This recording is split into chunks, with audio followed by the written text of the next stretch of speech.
오늘 2024년 10월 30일입니다. 새벽 기도회 마태복음 17장 1절에서 13절까지 말씀으로 오직 예수라는 제목으로 잠시 은혜를 나누겠습니다. 어제 새벽에는 예수님께서 베드로와 제자들에게 예수님의 고난과 죽으심에 대해서 가르치는 것을 말씀드렸습니다. 예수님의 고난과 죽으심 그리고 부활까지 항상 세트로 말씀하셨다 그랬죠. 언제부터요? 예수님을 구주로 고백하는 그때로부터입니다. 예수님이 하나님이시고 예수님이 하나님의 아들이시고 예수님이 그리스도이심을 고백한 그때부터 복음을 배우는 것입니다. 예수님이 이 땅에 오심을 배우는 것입니다. 그 복음의 중심은 곧 예수님의 고난과 죽음과 부활입니다. 이 가르침은 비관적이지 않다 그랬죠. 예수님이 장로들에 의해서 잡혀간다. 예수님이 이제 고난을 받고 십자가에 죽음을 당한다. 거기까지만 있다면 비관적이지만 부활이 꼭 따라갑니다. 예수님이 십자가에서 죽으신 이후 분명히 다시 살아나심이 있기 때문에 그것은 소망의 메시지가 되어집니다. 이 모든 것이 예수님을 그리스도로, 예수님을 구주로 고백하는 것에서부터 시작합니다. 우리의 믿음 항상 점검하고 고백해야 합니다. 우리는 항상 예수님이 그리스도인지 우리 고백해야 된다는 거예요. 예수님이 살아계신 하나님, 살아계신 하나님의 아들이심을 우리가 고백해야 합니다. 이어서 오늘 말씀은 예수님이 세 명의 제자들 베드로와 야고보와 요한을 데리시고 높은 산에 올라가셨다가 내려오는 장면까지가 오늘 말씀입니다. 두 단락입니다. 높은 산에 올라갔을 때에 일어났던 일, 그리고 내려와서 예수님의 가르침입니다. 그리고 오늘 그 올라갔을 때에 내려왔을 때에 그 중심은 예수 그리스도가 있습니다. 오늘 이 부분 잠시 묵상해 보겠습니다. 첫 번째로 예수님이 세 명의 제자들과 함께 높은 산에 올라가십니다. 그곳에서 변형되셨다고 오늘 성경이 말을 하고 있습니다. 이것은 단순히 뒤에서 후광이 비쳤다, 단순히 옷이 좀 바뀌었다 그 정도가 아니라 예수님이 완전히 다른 모습으로 변화되었다라는 것입니다. 얼굴이 해같이 빛나고 옷이 매우 휘어졌다라는 것입니다. 본체의 변화입니다. 예수님의 이 육신이 완전히 변한 것입니다. 왜일까요? 예수님이 하나님이심을, 예수님은 완전한 사람이시고 완전한 하나님이십니다. 물론 여태까지 많은 기적을 보이시며 하나님이심을 보여줬지만 지금 베드로와 야고보와 요한에게 완전히 변화된 모습, 하나님의 모습으로 바뀌어서 보여주신 것입니다. 오늘 이제 말씀의 바로 전단락에 28절에 보면 진실로 너희에게 이르노니 여기 있는 사람 중에 죽기 전에 인자가 그 왕권을 가지고 오는 것을 볼 자들도 있느니라 하였지요. 16장 28절에 그렇게 있습니다. 사람 중에, 여기 서 있는 사람 중에 죽기 전에 그 왕권을 가지고 오는 것을 볼 자도 있겠다. 이 말씀에 대한 성취로 오늘 17절에 이 말씀이 있는 것입니다. 엿새 후에, 그러니까 그 말씀 이어서 엿새 후에 예수님께서 그 세 명의 제자들을 데리고 그것을 보여주는 것이지요. 사람으로 오신, 성육신 하신 하나님이신 것을 드러내 보이신 것입니다. 육신의 몸을 입었지만 본체는 하나님이신 것을 완전히 보여주신 것입니다. 그리고 그곳에 모세와 엘리야가 함께 있습니다. 그러니까 지금 제자들이 베드로가 보기에 모세와 엘리야 그리고 예수님이 있다라는 것이죠. 모세는 율법의 상징입니다. 모세오경의 상징, 율법의 상징이고 엘리야는 선지자들의 상징입니다. 곧 예수님은 어떠한 분이신가, 모세가 율법이 증거한 바로 그분이시고 엘리야 선지자들이 증거한 바로 그분이시다라는 것입니다. 그래서 모세와 엘리야 하면 구약이 말하는 그 예언된 그분이 바로 예수님이시다라는 것입니다. 약간 여담이지만 모세와 엘리야와 예수님과 함께 대화를 했다, 더불어 말했다라고 말을 하죠. 이것이 우리가 천국에 가면 누리는 모습입니다. 우리가 천국에 가면 천국에서 누리는 그 은혜와 영광을 아주 단적으로 보여주지요. 우리가 천국에 가면 지금 예수님처럼 부활체로 완전히 바뀌게 됩니다. 우리의 존재가 완전히 바뀌게 되고 하나님과 더불어 대화하고 예수님과 더불어 대화하는 그 모습이 보여진다라는 것이죠. 얼마나 영광스럽고 감격스럽고 감사한 일인지요. 그리고 사실 감히 상상조차 할 수 없는 일입니다. 매우 신비한 일이지요. 예수님께서 모세와 엘리야와 함께 그들과 대화하고 있습니다. 그 가운데 하나님의 음성이 들립니다. 5절입니다. 말할 때에 호련히 빛난 구름이 그들을 덮으며 구름 속에서 소리가 나서 이르시되 이는 내 사랑하는 아들이요 내 기뻐하는 자니 너희는 그의 말을 들으라. 누구의 말이 들린다고요? 성부 하나님의 음성이 그 가운데 들렸다라는 것입니다. 내 사랑하는 자라는 것이죠. 내 기뻐하는 자라는 것이죠. 그러니까 예수님이 지금 이 땅에서 공생의 사역을 하고 계시지만 하나님의 사랑을 입은 자고 하나님의 기뻐하심을 입은 자라는 것이지요. 평생 예수님은 이렇게 살아오신 것입니다. 하나님의 사랑 안에 살아가고 하나님이 너무나도 기뻐하시는 그 마음이 함께 있었다라는 것이죠. 그러한 예수님께서 십자가 상에서 받았던 고난은 너무나도 괴로운 거예요. 이 하나님의 사랑과 기뻐하심 가운데 단절이거든요. 이것이 끊어지는 것이 예수님의 죽음입니다. 예수님의 죽음. 그러니까 예수님께서 엘리 엘리 라마 사박다니 어찌하여 나를 버리시나이까.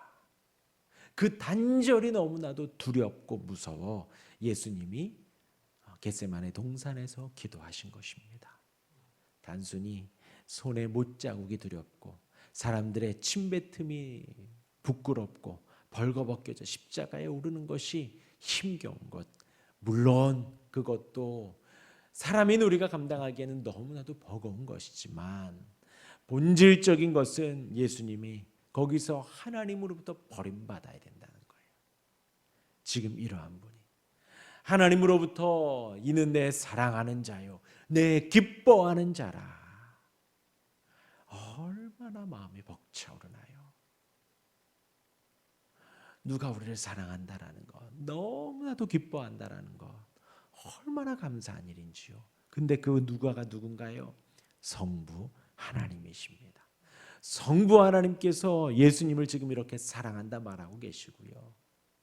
성부 하나님께서 저와 우리를 이렇게 사랑하셔서 지금 아들을 보내신 거예요. 내 사랑하는 자요 내 기뻐하는 자라.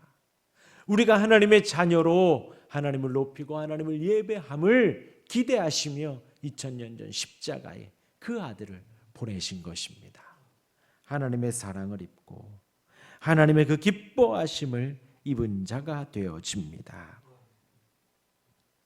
오늘 지금 이 변화산상에서 하나님께서 그렇게 말씀하시며 우리가 기억할 것은 예수님이 하나님이시라는 거예요. 독생하신 하나님의 아들이심을 우리가 분명히 알아야 합니다. 왜냐하면 이 땅에 지금 예수님을 믿지만 예수님을 알지만 예수님을 하나님으로 믿지 않는 부류들이 또 있기 때문입니다. 그렇지 않다는 거예요. 지금 독생하신 하나님의 아들임을 베드로와 야고보와 요한이 그 자리에서 함께 들은 것입니다. 여기서 베드로가 큰 실수를 하지요. 4절입니다. 베드로가 예수께 여쭈어 이르되 주여 우리가 여기 있는 것이 좋사오니 만일 주께서 원하시면 내가 여기서 조막 셋을 짓되 하나는 주님을 위하여 하나는 모세를 위하여 하나는 엘리야를 위하여 하리이다. 어떤 잘못을 했을까요? 먼저는 베드로가 이 산에 계속 머물겠다. 얼마나 좋아요, 사실. 근데 이 사랑하는 예수님 앞에 있지요. 모세가 앞에 있지요. 엘리야가 앞에 있으니 여기가 좋사오니 얼마나 좋습니까? 그 자리에 평소 사모하던 인물들이 그 자리에 다 있으니 얼마나 좋은가요? 여기에 우리가 제가 장막을 짓겠습니다. 너무 좋습니다. 그런데 알아야죠. 지금 어디로 가는 길이에요? 예수님의 십자가 사역을 위해 예루살렘으로 가야 한다. 지금 그 가르침을 받고 올라왔는데 여기가 좋사오니 하고 있습니다. 예수님 고난도 당해야 하고 죽임도 당해야 하는데 그것은 까맣게 있고 여기가 좋사오니 집 짓고 살지요 여기서 그러고 있는 것입니다. 하나님의 뜻을 제대로 이해 못하는 것이지요. 사실 우리도 마찬가지입니다. 이 자리가 얼마나 좋은지요. 서로가 배려하고 서로가 사랑을 베풀고요. 서로가 보듬어주고 이해해주고 서로 기도해주는 곳이 바로 이곳이잖아요. 하나님을 예배하는 여기입니다. 하나님을 찬양하는 찬송이 울려 퍼지고요. 하나님의 말씀이 선포되고 또 그 안에서 하나님께 기도하는 이곳 얼마나 좋은가요. 그러나 우리는 여기에서 끝이 아닙니다. 여기에서 받은 바 은혜를 우리가 세상으로 들고 나가야죠. 우리가 처한 그곳에서 가정에서 회사에서 있는 그곳에서 우리는 하나님의 보냄받은 그 소임을 감당해야 합니다. 여기가 좋사오니 여기만 있는 곳이 아니에요. 그러면 안 된다는 것입니다. 베드로가 지금 그런 실수를 했고요. 두 번째로 예수님이 두 번째 베드로의 실수는 이거지요. 예수님을 모세와 엘리야와 동급으로 격하시킨 것입니다. 예수님은 비교 불가한 하나님이십니다. 예수님은 지극히 존귀하신 하나님이십니다. 지극히 위대하시고 높은 하나님입니다. 하나님이시며 하나님의 아들인데 모세와 엘리야와 똑같이 장막을 짓겠다고 하니 이 또한 베드로의 큰 실수입니다. 이 놀라운 영광 속에 놀라운 일 속에 8절에 아주 중요한 문구가 등장합니다. 제자들이 눈을 들고 보매 뭐라고요? 오직 예수 외에는 아무도 보이지 않더라. 모세와 엘리야가 증언하고 말 한마디 된 그분이지만 우리가 바라보고 의지해야 할 바는 누구다? 오직 예수님 뿐이다라는 거예요. 우리가 소망하고 우리가 붙들어야 할 대상이 누구다? 오직 예수님 뿐이시라. 모세도 아니고 엘리야도 아니고 모세오경 율법도 아니고 선지자들의 선지서도 아니고 그 모든 것이 가르치고 있는 예수 그리스도를 바라봐야 한다는 거예요. 그렇다고 말씀을 터부시 여기라는 것이 아닙니다. 말씀 속에 예수님을 찾고 말씀 속에 예수님을 바라보아야 합니다. 우리가 소망해야 하는 분은 오직 예수님입니다. 오직 예수님의 말씀만 들어야 하고 오직 예수님만 바라봐야 합니다. 그래서 신구약 성경을 통해 예수님을 발견하는 것이고 이 시대 모든 교회는 오직 그 예수님께 집중해야 합니다. 그것이 우리의 신앙생활이에요. 다른 걸 바라는 게 아닙니다. 구약 성경에서 예수님을 찾고 신약 성경에서 예수님의 메시지를 뽑아내는 것입니다. 그리고 그 예수님의 메시지를 전한 그 서신서들을 보면서 또 예수님의 말씀을 찾아가는 것입니다. 그것이 우리의 이 땅에서의 모습 신앙생활이어야 합니다. 그렇게 산 속에서 변화산상에 있었던 사건들이 마무리되고 이제 두 번째 달랑 내려옵니다. 예수님이 놀라운 광경을 예수님 부활하실 때까지 함구하라 합니다. 말하지 말라고. 그러니까 이제 3명만 데리고 갔겠죠. 다 전체 다 데리고 가지 않고 3명만 데리고 간 것입니다. 이어서 세례 요한이 엘리야였음을 설명하십니다. 예수님 왕으로 이 땅에 오셨습니다. 왕으로 오셔서 택한 백성들을 회개시키시고 돌이켜 하나님의 나라, 하나님의 통치, 예수님이 다스리고 통치하는 나라로 우리가 가야 합니다. 근데 그 앞서 사역한 엘리야 역할을 한 세례 요한이 있다라는 것이지요. 이 세례 요한이 구약에 예언된 바로 그 엘리야의 역할을 하고 있는 것입니다. 예수님 오시기 전에, 예수님이 공생의 사역을 하기 전에 세례 요한이 먼저 광야에 나가 회개하라, 천국이 가까이 왔느니라. 조금 있으면 예수님이 오니 빨리 우리 돌이키자, 하나님께로 나아가자.